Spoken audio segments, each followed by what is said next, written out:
शिव बंठ पर राम खेले होली शिव बंठ पर राम खेले होली शिव बंठ पर शिव बंठ पर हो शिव बंठ पर हो शिव बंठ पर हो शिव बंठ पर हो शिव बंठ पर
हिलमिल गावे लोगा लुगाई हिलमिल गावे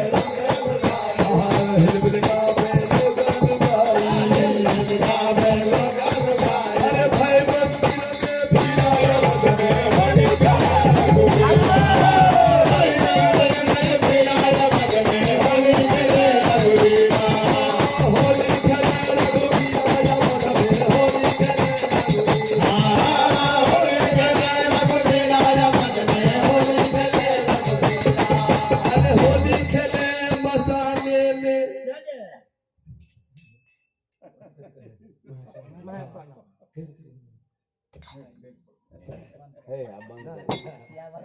एगो बाबा के थी बाबा होली के थी बाबा लास्ट एगो आओ अच्छा ठीक है बाबा लियो वही ठाम से दियो ए बाबा जय हो आओ बहुत ही आनंद और उमंग बीच में